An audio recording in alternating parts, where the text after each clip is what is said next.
au moment où mon père m'a pointé du doigt au tribunal et a dit « C'est elle, la menteuse qui a trompé un homme mourant ». J'ai cessé d'être sa fille. Pas parce que j'étais coupable, mais parce qu'il avait besoin que je le sois. Il a regardé droit vers le juge, les reporters griffonnants, les appareils photo flashants, et l'a dit assez fort pour que le monde entier l'entende. Comme s'il avait attendu des années pour m'appeler comme ça. Je n'ai pas scié. J'avais affronté pire. Mais quelque chose en moi s'est brisé à cet instant, plus fort que n'importe quel marteau de juge, plus profond que n'importe quel silence de salle d'audience. Parce que quand votre propre père essaie de vous enterrer juste pour protéger son orgueil, vous réalisez que vous ne vous défendez plus seulement vous-même, vous défendez la vérité qu'il était trop honteux pour porter. Je m'appelle Nicole Harris, et ce n'est pas une histoire d'héritage. C'est l'histoire de la guerre que je n'avais pas vue venir, celle qui a commencé le jour où je suis rentrée à la maison.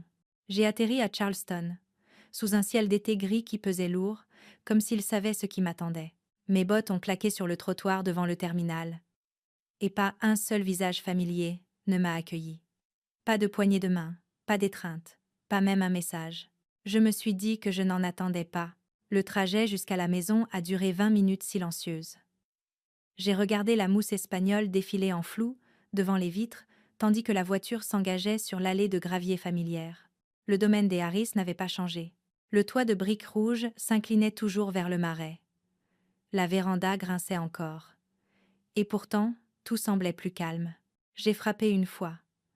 La porte s'est ouverte sans résistance. Ma mère se tenait là, dans un chemisier en lin et des boucles d'oreilles en perles. Elle m'a adressé un bref sourire qui n'a pas atteint ses yeux. « Tu es à la maison », a-t-elle dit. Puis elle s'est tournée vers la cuisine. J'ai suivi la faible odeur de café et de poussière. Mon père était assis où il l'avait toujours été, derrière son bureau en bois de cerisier poli, lisant le Financial Digest, comme s'il dirigeait encore le monde. Il a levé les yeux seulement assez longtemps pour me faire un signe de tête. Je ne t'attendais pas de retour si tôt. Puis, il a tourné la page. Cole, affalé au bord du canapé en cuir, m'a jeté un regard par-dessus son téléphone, puis est retourné à son défilement. Je me tenais là, en uniforme complet, médaille polie captant la lumière de l'après-midi, me sentant soudain comme une invitée dans mon propre enfance. Le dîner n'a pas été plus chaleureux. La table avait été dressée comme si nous recevions un sénateur. Verre en cristal, bougies, serviettes pliées en forme de cygne. Personne n'a dit le bénédicité. Personne ne m'a demandé comment j'allais. Personne n'a dit « Bienvenue à la maison ». Au lieu de cela, l'avocat de la famille, Leonard Green, s'est éclairci la gorge et a sorti un dossier de sa mallette. 6 semaines avant que l'amiral Harris ne décède, il a apporté des modifications importantes à son plan successoral, a dit M. Green. Tous les actifs, y compris les biens immobiliers, les investissements et le fonds des vétérans Harris, ont été désignés à la capitaine Nicole Harris. Personne ne m'a félicité. La main de mon père s'est resserrée autour de son verre de vin jusqu'à ce que ses jointures blanchissent, puis rougissent, sa voix traversant la lueur des bougies. « Tu as manipulé un homme mourant. » Maman a tendu la main vers son poignet. « Richard, s'il te plaît. » Il s'est dégagé. « Cela ne tiendra pas. Je m'en assurerai. » J'ai repoussé ma chaise avant que l'entrée ne touche la table. Mon appétit était parti de toute façon. En sortant dans le couloir, mes yeux sont tombés sur la photo encadrée de grand-père en uniforme complet, debout bien droit à côté de la boussole qu'il m'avait autrefois remise. « Tu porteras cela quand je serai parti. » Je ne savais pas encore où cela menait, mais je savais où cela commençait. Et cette fois, le champ de bataille n'était pas de l'autre côté de l'océan. C'était à ma propre table de dîner. 3 jours plus tard, une épaisse enveloppe est arrivée, tamponnée en rouge vif. Assignation à comparaître. Je l'ai ouverte debout au milieu du salon de ma location temporaire, un petit endroit surplombant le pont Ravenel. Les mots sur la page n'avaient pas de sens au début. Déposé par Richard A. Harris. Accusation, falsification de testament et manipulation d'un adulte vulnérable. Mon propre père avait intenté une action en justice contre moi. Je me suis assise, le papier encore dans les mains. Mes doigts n'arrêtaient pas de trembler, mais ma poitrine semblait étrangement vide, comme si la trahison avait atterri quelque part plus profond que la colère ne pouvait atteindre. J'ai appelé le lieutenant-colonel Collins à Naples. Il a répondu à la première sonnerie. Je lui ai raconté ce qui se passait. Il a fait une pause, puis n'a dit qu'une chose. « Tu es une soldate. Gère cela comme tel. » C'est ce que j'ai fait. J'ai commencé à rassembler mes dossiers, mes ordres, mon habilitation OTAN, mon calendrier de déploiement. J'ai tout extrait de mon disque sécurisé et les comparé aux dates dans la plainte. Et c'est là que le deuxième coup a frappé. Un email envoyé depuis mon adresse OTAN officielle, daté de 3 semaines avant le décès de mon grand-père, procédait à la mise à jour du testament. Il ne résistera pas. Il était adressé au cabinet d'avocats de Leonard Green. L'IP indiquait qu'il provenait d'un serveur militaire à Naples. La signature numérique correspondait à la mienne, sauf que je ne l'avais jamais envoyée. J'ai lancé une trace. Quelque chose dans mes tripes me disait de creuser plus profond. J'ai extrait les journaux de mon terminal sécurisé, puis croisé les alertes d'accès distant. Et c'était là. Une seule tentative de connexion, tunnelisée via un VPN civil. Origine, Charleston. J'ai déposé un rapport immédiat auprès de la division de cybersécurité de l'OTAN. Ils ont lancé une enquête. Mais entre-temps, l'équipe juridique de mon père a bougé plus vite. Au matin, l'histoire avait fait la une du Post-and-Courrier. Officier décoré fait face à une fraude à l'héritage. Un email interne de l'OTAN pourrait prouver la tromperie. J'ai fixé le titre et pensé, ils n'ont même pas besoin de me condamner. Ils ont juste besoin de salir le nom. Il l'a appelé un dîner pour clarifier la position de la famille Harris. De vieux amis, des parents éloignés, d'anciens collègues, même quelques investisseurs potentiels. Tout le monde était là. Des gens qui envoyaient autrefois des cartes de Noël, maintenant observant la maison comme des vautours tournant autour d'une charogne. Je n'avais pas prévu d'y aller, mais rester à l'écart ressemblait à une capitulation. Alors j'y suis allée en pantalon noir, blazer, sans insigne, sans uniforme. S'il voulait une guerre, il n'allait pas se cacher derrière le drapeau américain pour la mener. J'ai pris la dernière place au bout de la table. Personne n'a fait de place. Personne ne m'a demandé comment j'allais. Le dîner a été servi. Canard rôti, riz sauvage, salade avec vinaigrette au canneberge, tout parfaitement dressé. Personne n'y a touché. Il a simplement sorti un petit haut-parleur Bluetooth et l'a posé à côté de son verre de vin. Il a appuyé sur play. Une voix, ma voix, a rempli la pièce. Poussez-le simplement. Il ne pense plus droit maintenant. Vous savez que c'est ce qu'il aurait voulu. Des allaitements. Une fourchette a teinté contre la porcelaine. J'ai senti 30 paires d'yeux me brûler d'un coup. Ma mère a pressé une main sur sa poitrine. Cole s'est raidi à côté d'elle. Je me suis levée lentement. Ce n'est pas ma voix. Mon père n'a pas scié. C'est ton ton. Tu as toujours pensé que tu étais plus intelligente que nous autres. J'ai regardé autour de la pièce et vu exactement ce qu'il voulait que je voie. Pas une famille, pas des amis. Des témoins. Je n'ai pas répondu. Je ne me suis pas défendue. Je ne leur devais rien. Je suis sortie, descendue les marches, dans l'air chaud et humide de Charleston. La pluie avait commencé à tomber fort. J'ai atteint ma voiture, fermé la porte, et suis restée assise dans le silence. Je n'ai pas pleuré. Je ne me suis pas effondrée. J'ai juste fixé à travers le pare-brise et pensé « S'ils veulent la guerre, je la leur donnerai, pas avec le feu, avec la vérité. » Je suis entrée dans le tribunal du comté de Charleston, en uniforme complet. Tous les yeux me suivaient comme si j'étais un scandale en mouvement. Mon père était assis au premier rang, calme dans un costume anthracite. Cole à côté de lui, ma mère derrière, serrant un mouchoir. L'accusation a joué l'enregistrement soi-disant non édité. Ma voix, prétendait-il, l'analyse experte confirme qu'elle appartient à la capitaine Nicole Harris. Je me suis levée. Votre honneur, je soumets une contre-analyse de la défense cyber de l'OTAN. J'ai expliqué comment l'enregistrement avait été assemblé à partir de vidéos d'entraînement de l'OTAN cousues en un deepfake convaincant. Puis est venue la conclusion officielle de l'OTAN. La brèche provenait d'une IP civile à Charleston. La salle d'audience s'est tue. Le juge a autorisé les conclusions à être versées au dossier. Pas jusqu'à plus tard, dans le couloir. Tu penses que l'OTAN te protégera ? Je l'ai regardé dans les yeux. Non, mais je protégerai ce qui compte. La vérité. 3 jours plus tard, ma mère m'a appelée à la maison. Elle m'a emmenée au grenier et a sorti le vieux journal de mon grand-père. À la dernière page, d'une écriture tremblante. L'orgueil de Richard le coulera. Nicole. C'est elle la boussole maintenant. Avant que je puisse réagir, la porte du grenier s'est ouverte à la volée. Mon père se tenait là avec une ordonnance du tribunal, a saisi le journal et est parti. C'est une propriété privée, non recevable. Ma mère n'a rien dit. Cette nuit-là, j'ai tenu la boussole de mon grand-père, ces mots résonnant dans mon esprit. Tiens bon. Même si tu es seul sur le pont. Je l'étais, complètement. Puis un message a bipé. Si tu veux la vérité, demande à l'amiral Lowell. Et avec cela, une dernière chance de tirer la vérité des ombres.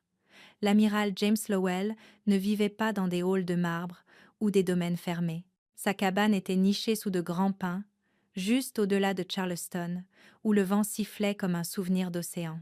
Quand il a ouvert la porte, son visage semblait plus vieux que dans mes souvenirs, mais ses yeux, toujours vifs, m'ont étudié comme une carte. Nicole, Matt te faisait plus confiance qu'à quiconque. C'est pourquoi il m'a donné ça. Il a fait glisser une petite clé USB en métal sur la table. De qualité militaire, étiquetée Echo Whisper 4. Matériel utilisé pour archiver les dernières paroles des officiers supérieurs. À l'intérieur, une vidéo. Mon grand-père, assis dans un lit d'hôpital, sa couverture d'uniforme tirée sur des épaules maigres. Le fond, Harris. La maison. La terre. Elles appartiennent à Nicole. Elle les a méritées par son devoir, pas par le sang. À côté de lui, un officier médical légiste, confirmant sa clarté mentale et déclarant qu'il avait signé ce témoignage volontairement. J'ai demandé pourquoi cela n'avait jamais vu la lumière du jour. Parce que ton père a essayé de le sceller sous des protections de confidentialité, et moi, je l'ai laissé faire. Je ne voulais pas déclencher une guerre dans ta famille, mais en te voyant parler dans ce tribunal, Matt se serait tenu à tes côtés. J'ai transmis la vidéo à mon avocat, le colonel à la retraite William Reese. Il l'a déposée cet après-midi-là. Au même moment, l'OTAN a envoyé un affidavit militaire urgent. Leur division cyber avait complété la trace. Chaque ligne de données falsifiée, chaque seconde de cette voix deepfake provenait de l'intérieur de Harris Consulting, la société de Cole. Ce soir-là, je suis allée au cimetière naval de Beaufort. L'air était immobile, et pour une fois, la boussole dans ma poche ne semblait pas un fardeau. Je me suis agenouillée près de la pierre marquée Matthew J. Harris et ai tracé les mots « Service au-dessus de soi ». J'ai posé ma main sur la boussole et ai murmuré « J'ai trouvé la piste, grand-père. Je la suis jusqu'au bout ». Le tribunal s'est reconvoqué dans une salle bourdonnante de tension. Le côté du plaignant a essayé de rejeter le témoignage de l'amiral. Le juge l'a rejeté sans hésitation. J'ai présenté l'affidavit de l'OTAN, les journaux d'IP, les signatures matérielles. Tout menait à un seul endroit, Harris Consulting.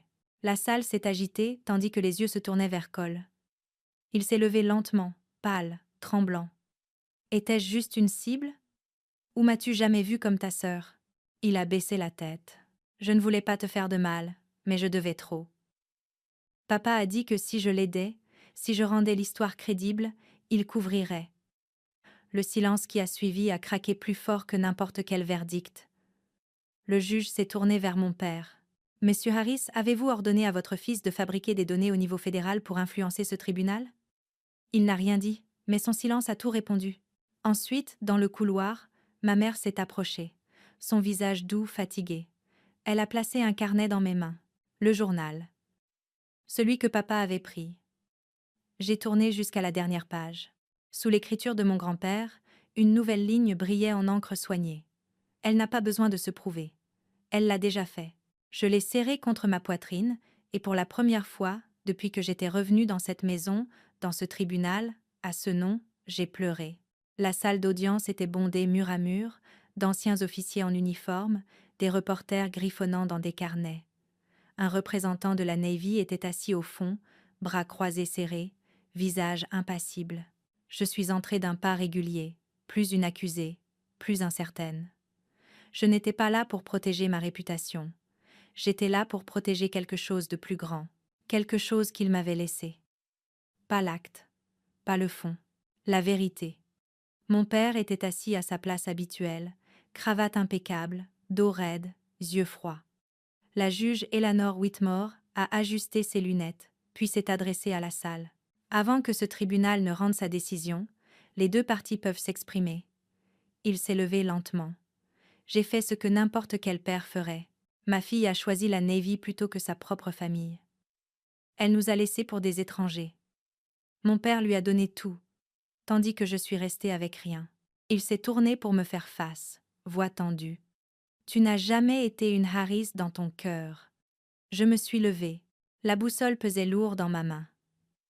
Je me suis approchée du banc, non avec du feu, mais avec de la clarté. Votre honneur, je n'ai pas été élevée à mendier la reconnaissance. J'ai été élevée à agir quand cela compte. Mon père dit que j'ai quitté la famille. Mais la famille n'est pas prouvée par des dîners de fête ou des noms de famille. La famille, c'est ceux que vous protégez quand les tempêtes arrivent. Je n'ai jamais demandé la terre, le fond, pas même le nom. Mais je ne pouvais pas laisser un mensonge prendre sa place à côté du drapeau que j'ai juré de défendre. Je ne pouvais pas laisser le silence se déguiser en dignité.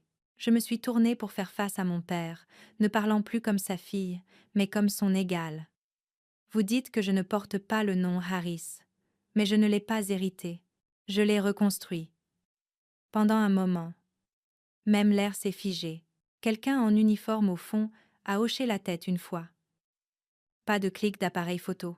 Personne n'a applaudi. Mais je l'ai senti. Cette ligne entre la honte et la vérité avait été franchie. Je n'avais plus rien à prouver, seulement quelque chose à protéger.